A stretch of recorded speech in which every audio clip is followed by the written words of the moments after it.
bit busy to make a video now, but I'm very eager to make a video response to you on the various things.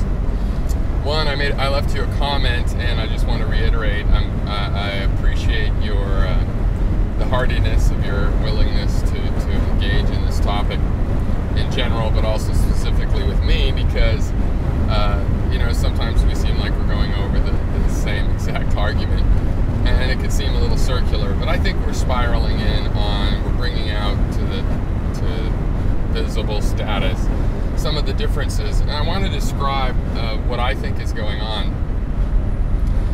Basically, the classical frame of proof and truth and rational thought is all about getting this certainty. Knowledge is defined a certain way. But that's been totally discredited. You can't find out the way that things really are. You can find out a lot about how they appear to be. So basically, that whole framework is discredited. So how do you get rid of a framework that goes so low into the definition itself of what it means to know something, and you find out, well, nothing can satisfy this classical criteria? What do you do about that? You have to work up from the bottom. Now, I'm not going to argue you should adopt my system, but in terms of understanding where I'm coming from with this, you really would have to, at least for the sake of argument, understand the system as I see it. I've redefined at the bottom level our existence as a name for the state of affairs that we're really in, which is that we have a lot of perceptions. They're all about the past.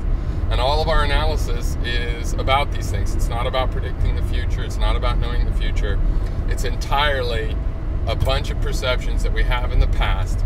And all of our statements of truth or anything are really about these experiences in the past. Now, if you have a situation like this, you can't just speculate anything. You can't say, well, what if I had different perceptions?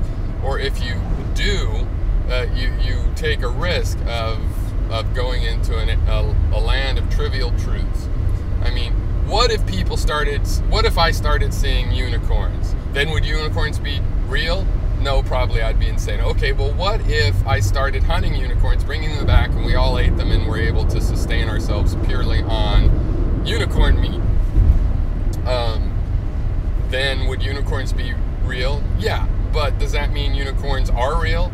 No. The only propositions which are really fair materially, which aren't just trivial logical exercises, are those that have some evidence, at least one experience, and then really more than one experience, right? Because of these criteria of consistency, more than one experience in the past that indicates something. So we can't just speculate things like, well, what if an anti-inductive principle were to hold true? We have no reason. You need at least one experience to argue that anti-induction holds true.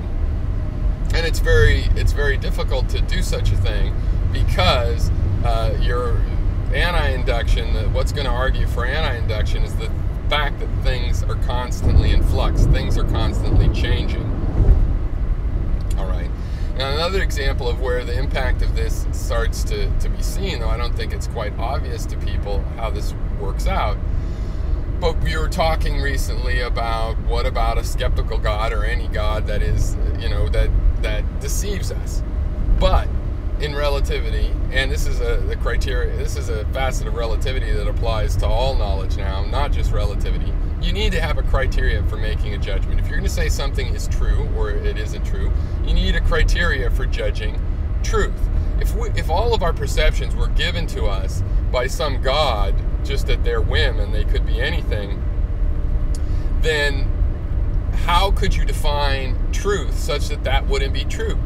I mean, the traditional assumed idea of what it means to be true is getting at the essence of how something really is. If all of our experiences are really handed to us by a God, then that makes up reality. That makes up truth. Those couldn't be false, because that would define reality. That would define the way things really are. Our perceptions still would yield to the same the same types of analysis. Okay, you can't go ahead and try to jump beyond, well, what's true beyond what we've seen? You can't do that except for by trying to expand what you have seen. You can try to expand, since the past is always growing, there's always more events in the past.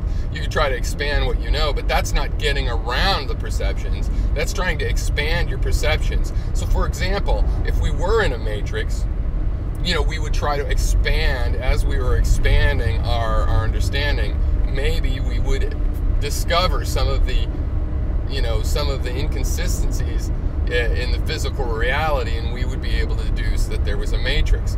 But if we could never ever get access to those perceptions, then it truly would not exist for us. It would be out of the scope of anything that could pertain to us. It would be metaphysics. All right. Now, having said that, I also want to say one interesting thing here then. Okay, this is fascinating to me. You've mentioned several times the idea that a deceptive God would not have to be deceiving you all the time. Now, that's very interesting. A deceptive God might just be feeding you some deceptions along with a bunch of reality. And that's something I find very fascinating, and I'm going to continue to think about that example. Because in that example, you do have a sense of truth in the majority of these perceptions that then this God is violating and trying to deceive you. I think that the solution to that problem is going to be that because you're getting enough of the truth to judge what is false, that you could eventually discover and define this falsity in comparison to what ought to be true, namely the perceptions you're normally being fed, which are not deceptive. I have some more thoughts on what it would mean, this thought experiment of what if there was a deceptive God that acted sort of as a middleman, so that there is a reality, there is truth, but this deceptive God is feeding us some falsities in with the reality, acting as a middleman. But at will, sometimes not acting as a middleman, letting the truths come through clearly, and then also acting as a truthful middleman, possibly, or sometimes where the reality is told to us by this God, but the God is not deceptive at that point. Well, I think that this is functionally equivalent to the situation that we're in now, because the way perceptions work, we receive information that is about the real world, but we also receive deceptions and illusions. I always use the example of seeing a face in a cloud. We're receiving our own illusions. We're our own middleman. The senses are this middleman that is giving us mostly true information, but some falsity that we have to filter out. And so, I would just refer to this process of filtering out regular illusion. Forget the fact that it may or may not be, created by a deceptive God. The fact is, if the majority of the perceptions are true, if we can start to weed out, find the illusions, remove the illusions, and yet we still are getting perceptions that have some illusions in them, but new illusions, different ones, not the ones we figured out that we take into account, like faces in the clouds, but ones we haven't, yet figured out. So it would be the same situation that we seem to have now from a materialist approach.